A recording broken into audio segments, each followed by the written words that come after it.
So you've probably had this pop up in your feed since what, mid-January? Oh, yeah. It's that viral video, lotus root bone grafting, silk repair. It's everywhere. And it has all the classic signs, right? The big patriotic music, this miracle material, Mhm. and then this really bold claim that Chinese scientists have created a repair artifact that, and this is a direct quote, foreigners couldn't even dream of. It's a really compelling hook.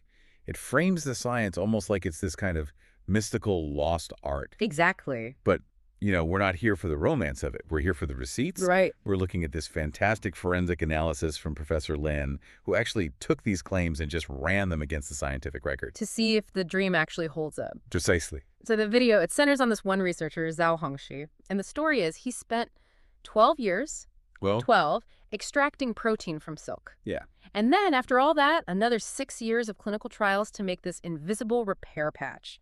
It sounds huge. It sounds like a lifetime's work.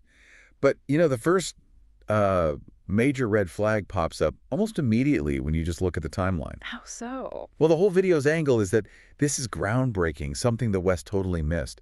So Professor Lin did a very simple search on PubMed. The database for biomedical papers. Exactly. He just searched for silkworm and repair, and he didn't find nothing. He found 370 papers. Whoa.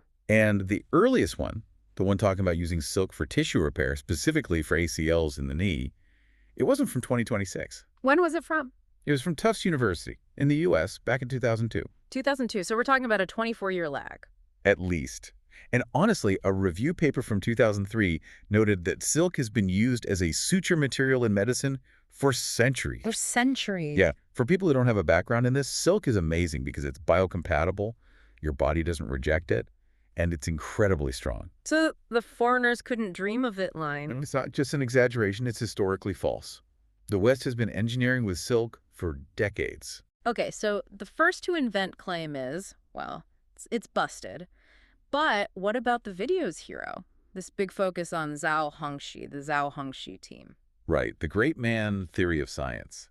This is where the academic forensics really gets interesting. And this is a great tip for anyone listening, right? How to read a scientific paper's credits. Absolutely. So, in biomedical research, the first author on a paper is usually the one who did the hard work, the experiments. Okay. The last author is the boss, the team lead, the one who got the funding and designed the whole project. So where is Zhao? Professor Lin found 4 papers with his name on them between 2013 and 2025. His author rankings were 6th, 4th, 8th, and 6th again. Wow. Okay, so that's deep in the midfield. Deep in the midfield. He's a middle author. That means he contributed, sure. Maybe he ran some tests or helped with data, but he was not driving the bus. So this Zhao Hongxi... He just doesn't seem to exist in the academic record, not in the way the video presents it. Yeah. He's a supporting player being sold as a star. Which brings us to what might be the most dangerous part of the whole video, that claim of 6 years of clinical trials. Mm-hmm. Because if they've been testing this on people for 6 years, that's a big deal. There should be a paper trail. And there isn't one. Nothing. Nothing. Professor Lin confirmed it. All 4 of those papers were lab studies, bench work.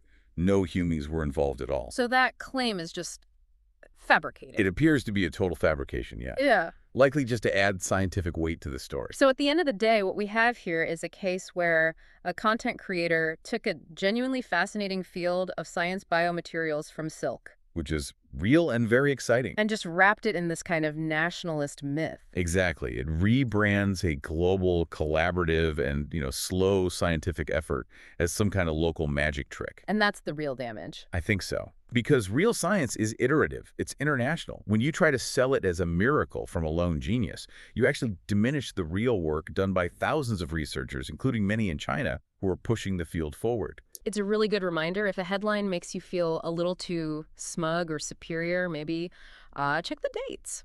Check the author list. Yeah. And, it leaves you with this final thought. If we have to rewrite history and invent credentials just to make a scientific discovery feel important, are we really celebrating the science anymore? Or are we just celebrating ourselves? That is the question. That's it for this deep dive. Thanks for listening.